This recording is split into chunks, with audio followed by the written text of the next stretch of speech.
tutunulira King Saha ng'omuyimbi alina ewuwe nakawuka naye waliwo ekintu kye beebuuza nti ojja kunsonyiwa kubanga oli muyimbi ate naawe olina endaba ye ey'ebintu byo munnabyabufuzi agenda ewa King Saha omuyimbi anoonya essannyalaze agenda ewa King Saha munnakatemba agenda ewa King Saha twali ku foramu emu nga tubuuza ewa King Saha kati yo waliyo ki King Saha ng'omuntu alina feva King Saha ng'omuntu yes alina byakolako ekisooka ali ku sayidi y'abantu abantu kye baagala ekyokubiri muvubuka ekyokusatu ayogera abavubuka bye baagala okuwulira ekyo nakyo kyanjawulo kubanga kamenyi osobola obeera awo ng'oyogera ebintu abavubuka bye baagala owulira oba n'oyogera ebintu abavubuka bye bataagala owulira ne bakukyawa naye nga music owamwagala what's there in nakawuka and which is not the other side of tugeze wani ekitali wa chameleon yes actually kankuwulira ekyo kimu King Saha nanze my good friend omuntu gwe saamala nakubiri nga sikubidde ku ssimu naye lwaki King Saha first and foremost ayagala ate wayagala ayagalira ddala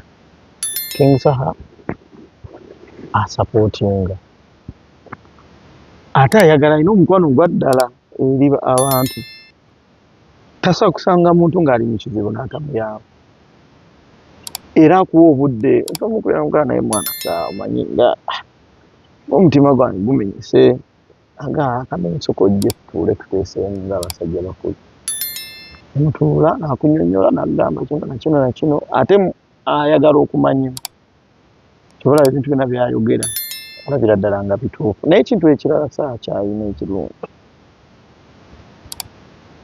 ayogera ku bulamu bw'abantu obwa ddala abantu bwe bayitamu yes there is a speaking people's mind is a gift from God. That's why abasumba balina endiga nyingi. That's why okitegeera they speak people's mind. Abantu bye balowooza oba bye bayitamu bo bali bayinza katuufu n'akyogera omuntu agenda owulira nga amukonyeeko nawe kati nze wenkola oyimba bye bayita birowoozo oluwulira owulira ddala nga njogedde mind ya muntu omuwala wali gwe tubadde tuli naye omuwala alina engeri gyegyenzi n'engeri gyemulabyemu ngaalaba ngaawo nyini wakyukidde nze kati kankulireko have testimonies on my phone bagamba bankubira nga alaba nyimbye ku ye kennyini nagamba kamenyo banna ayimbye ku nze ndi n'ebirowoozo binzita ndi mukunywa bbiya ndi mukunywa walagi more than 50 people because of that song. Yes, nja kulaga testimony more than 50 people waliwo be nasanga mu bbaala nali ngeze ne King Saha ku gundi alikamookya ku bbaala kayina jja nanfuwa emitwalo 10 aŋŋamba nkitegedde nti waliyo omuntu omulala alingaana because of birowoozo okitegeera so when you speak about people's minds oba oyogedde ku bantu bangi abali eyo representing abantu bangi abali eyo kitegeere kati oli yangamba wanyimbidde ako kale nazuukuka nga nensabiranga laavu yaffe paka we nazuula nti Katonda nali mumalira budde nga ye alabira ddala yasabanga Katonda akumye omukwano gwange naye nga Katonda ye olwedde yalaba nfunga ogamba ogumya nga mukyamu okitegeere ofuba oyagala okugumya ngaoli mwenzi ngaoli gweoyagala okugumiza obuvubo ngagumya bulala and banaye mufumba ekintu ekyasinza okubeera very challenging in a relationship is amusiguze omuntu olwa mukazi wa munne oba omusajja wa munne asigula thank you asigula omusajja wa munne oba asigula mukazi wa munne that is the biggest challenge obufumbo gye buba ne gye bulaga omusajja wanfuna omukazi ng'alaba akabi okusinga wowe that is a very big problem relationship. Bingi nnyo bijjakyuka ewaka. Same towards a woman. Bw'alaba omusajja ng'asinga owuwe n'amukwana papa. You know they say abantu abamu change when they get something better. Kitegeera. Kati omukazi wazuulira aba yekomitinga tingenda beera ne kamenyi. aba yekomitinga kw'essaawa. Okitegeera. Osobola okwekomitinga kw'essaawa ne kati bye bino ebibaawo ng'ofiiriddwa ng'ofuuse mulekwa. Beekomitinga nga tugenda muweerera kw'essaawa. Abayitawo ennaku 2 3 wiiki. Nalaba ababe nga balina okuddayo ku ssomero. Tajja kufaanana bannaye ogenda okulaba nga oli amusudde ki ettale. Nti waliwo n'abapuriijinga ne weekomitinga kw'essaawa n'olaba nga okusinziira ku Bible eriwo bannaye ojja kukikola. akadde kange ke mbadde ngenda okugulamu amabaati nsereke ngenda kukakola ki kawaayo ku mukolo. Budde eka Otandika okugamba naye sinnagula bbaati. edda mukwano gwange omuntu wagendako auto ekalangala naye abakazi bayitirivu naye nga bye bosi maani kasula kaddaana naye twali tuvaayo nga tukomawo mu lyato nadda mu kasonda bw'ati yekka emulaba ng'agamba nga balaato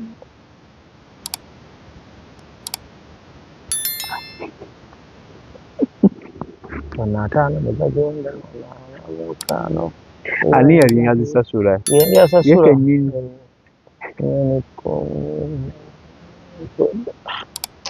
Naye gumalaga kyekyo kale kyekyo neyogeza yekka nemugamba mukulu kiki ate kyekyo kamenyi kiryoke. Naye gwe wakitegeera nti ziri akasente kabadde awaayo kabadde kamulumye kati ekiro teyabirabye ng'ali mu byana.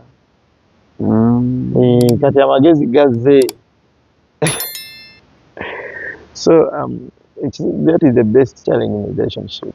So bwetuddamuko wali kati ne working star ensonga gye nakubuuza nti abayimbi baddewe bannabyabufuzi baani nti olina kyogedde nti ayogera ebirowoozo by'abantu abasinga obungi.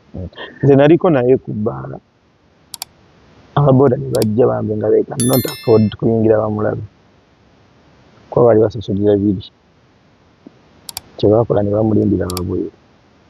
Bwe bamulindira wabweru mmotoka yange yali muvaako emabega olwedde twayingira ffenna namala oyimba ne tugenda. Ababoda balina 100 bonna konvoyi newerekera sanga temanyi gy'alaga temanyi oba agendawo naye yonge emuwerekera. But the good thing twali tugenda Kasenge era yamuwerekera paka Kasenge nga teri asabye mafuta ne bamulinda n'ayimba wabeera ne night e Kasenge buli lwakusatu ne bamulinda n'ayimba ne baddayo.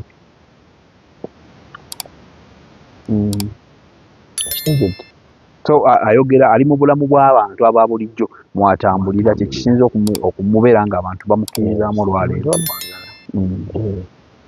Okay, banaffe abamugisha Nandian Tours and Travel tobeerabira be bakyasinza okugobera ku passport visa oyagala genda Canada mu America tobeerabira kubanga ennaku zino abafere bangi kozesa Mugisha Nandi Tours and Travel bali wali opposite Freedom City Square awo waggulu osobola okubakubira ku namba y'essimu eyo eriwo so nga ate banaffe aba Glorious Consultants nabo gye bali era ebintu babikola mu mbeera emu oba endala. Century Property Royal Estate batunda mataka. Aba Century bano nno bataddewo offer olwaleero Christmas season bw'ofuna $50,000 osobola okugenda n'ofuna poloti ey'emitwalo 5 mitwalo 7 n'akakadde okutuuka ennaku z'omwezi nga 3 December offer ejja bba eweddeko. So balina estates ku Bombo Road, ku Jinja Road, ku Masaka Road ne ku Ntebe Road. Osobola okubafuna ne ku Mityana Road yonna weebali gwe bagabe bugambye nti njagala kuno oluguudo banafa ba Central Property essimu yaabwe weeri abo era eba osobola okubeera ng'ate obafuna bulungi nnyo nnyo. Victor, njagala owumbewumbe mu bigambo bisatu by'osobola okuwa omuyimbi kiri kye twayogeddeko. Omuntu omuyimbi ayimba oluyimba ku Mande ku Lwokusatu ne luvaako noono nga temuli message nga balwagadde, n'omuntu ayimba oluyimba message ne luwangala foeya naye ate abantu ne balwawo dduwa obudde. Okusinga ennyo ndowooza message njagala egenda eri abawagizi. Abawagizi bange balina engeri gye babalabamu. Buli omu alina abawagizi be, waliwo n'abo abawagizi b'ennyimba ezo b'ennaku ssatu era bo bazita mangu okuzivaako ne bamuwaamu time ennaku 2 Olwokusatu bakuta mangu bo bwe bali baaliwo nakuva dda akatandika akatandika dda okitegeera. So ennyimba ezo tezikumaliranga nnyo budde. Abawagizi baawo nabo bwe bali baba baagala nakweza. Kati kankuwe example. Waliwo omuyimbi nga tonampa example. Birowoozo ani yalikuwandiikira? Nze neewandiikira ennyimba zange. Birowoozo gwe waluwandiika? Waliwo omuyimbi bayita Captain Dola Messi. Bonna balina oluyimba lumu, Captain Dola ne Samadi Matovu omukwano ogunyuma. Kitegeera. Kale oba ne tugamba Katikitiki tebalina nnyimba nnyingi. Kale katugeze Samadi Matovu kuba ye yalina lumu Tikiti yalinayo olulala lwatambula mukwano ogunyuma babiri. Bw'obatuuza awamu olaba njawulo ki? Mukwano ogunyuma emmesi. Saawa eno bateekamu emmesi owulira obusuubu kalakali bikibino byayimba. Naye bakuba omukwano ogunyuma gakabaaba kazi bano baali bayimba. Oba ne wabeera esigalawo. Oba ne wabaawo obeerawo oba Shoku Serena nga batwanirize bateekayo omukwano ogunyuma. You can tell people what to do. Kitegeera. So music omulungi it's music that stays. Oba toyimba music anaawangaala oba music osimulungi. Abo okitegeera nti Katonda tagenda wangaala. Okitegeera. Ennyimba eziteebwa nga music tagenda wangaala omuntu oba okimanyi? Okimanyi. Akuba abasinga bakyali bange. Omuntu aba akitegeera telujja mala myezi 6. Muli ng'okiwulira. Oluyimba lwota naawe ng'okimanyi. Kakanije mweno injali. Waliwo ne time ya injali. So gwe n'okikola n'ogamba wajja kusolozaayo kaawa 2-5 kakasasamaze ngiremu kaawa. Ate batera sasamaza. Tebetera kubeera nga gasasamaza. Ng'ayimbye bakukyabuwe kyonna kifo ky'abayagadde. Kyonna kiyimbako. Kitegeera. But mainly abayimbi balina oyiga and music it's what presents you. Kubanga abantu balabira ku bikolwa byabwe. Era otudde awo n'osalako era gwe naagendaga tomumanyi oli Big Brother ng'asalako bwe bwatula asalako kozesa ekikolwa kyo. Kati ffe bonna otulaga nti olwemula katujja kutwala ng'omusibe. Okitegeera. Gwe you might think you are making money but for us we shall take you as a stupid person. Anti gundi yagamba ennyimba ez'amakulu tebabiwulira. Never in your life. Never in your life. Mulamu, never brand yourself as a joke. If you want to be a great man, never brand yourself as a joke. Because you'll always be taken as a joke. Buli kyoyita bajja kirabanga katemba. Naawe, oyo munakatemba. Kitegeere. Oyo munakatemba oyo. That's why in some situations you need to balance. Owenjija butufunga byakuseka tuseka olina okujja nga ate ndi serious tenga ndi ku business ate weetaagawo okuseka so omuntu akeera ku makya nanyinga ennyindo ez'obuwemu. That's what we attribute to eyo gyali kiba kizibu nnyo okuvaayo okeera ku makya n'ayimba oluyimba olulala nagamba n'okuba n'omuwala ategeerekeka tasobola okitegeera gundi ono awemule nnyo mu nnyimba ze yazala mwana wa minisitooli kizibu oba weri mutungidde ebintu bingi nnyo maaso birimu even greater than what you would think. So branding omuntu ekifaananyi kyo ky'ofulumya kikulu nnyo mu bulamu ekyo tekiri ku muyimbi tekiri ku ani as long as oli muntu ekifaananyi ky'ofulumya ku bantu banno n'ebigambo ebikuvaamu kikulu nnyo. Kati kankwekeza infact n'ennyamba omuntu tusobola okubeera nga tutudde najja ng'olaba abadde ng'omuyayiyaayi ogenda olaba b'obuvunaanyizibwa ku simu ng'akuggyayo ati ateeka mu nsawo zaabwe beekengedde olwakiri kye wabazimbamu kibo kye bamanyi nti oyo kitegeera. So in life ebintu ebyo tulina bitunulako ennyo. Okay. Social media handles zo ziri ziti? Social media handles zange Victor Kamenyi buli wamu ogenda Victor Kamenyi bwonna wonna ogenda Victor Kamenyi okujjako Snapchat yeri V Kamenyi. Omwaka guggwako musically tutunulire Kamenyi mu ddakiika nga 2 omwaka guggwako sofa kale bwe guba gugenze ogutandika kubanga bangi bakoze concert. Ndakola concert. I'm going to make a corporate show ngenda gibagamba wegenda okubeera okuyingira gigenda beera emitwalo 10 tugenda siira abantu bange 15 natuukayo emitwalo 10 okuyingira tebo yegenda beera ya $2,000,000 ndabba mbategeeza ekifo tugenda okubeera ebisonyi. That is early next year. Okay. Okay. Kale wanditekena ku Valentine ate n'ekirowoozo ekyo bwe mabenya emitima byonna ffenna tukuŋŋaane lumu ku Valentine bangi era ojja kuba otuyambe bali bagende ewaabwe naffe tufune ewaffe gye tukuŋŋaanira nange mwendi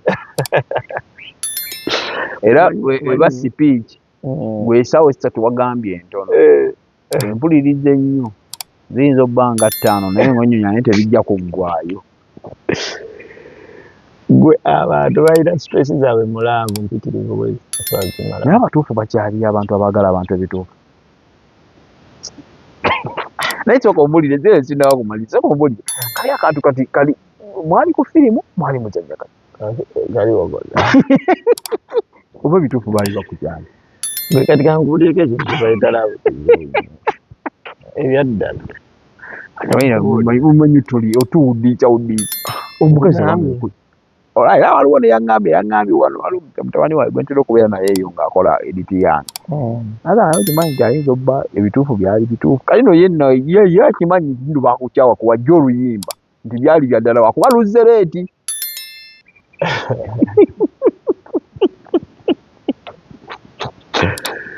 Enya alina okumanya naavu si bizimbe kigenda kisangawo ninti okisangewa era ebaawo leero nkyanga teriiwo olaba ffe abantu we stupidly trust people gamba nti trust eveewo naye linga okumya omuliro ate mu bantu abeesiga abantu obwesigwa bukubeere nnyo mu Katondawo si muntu.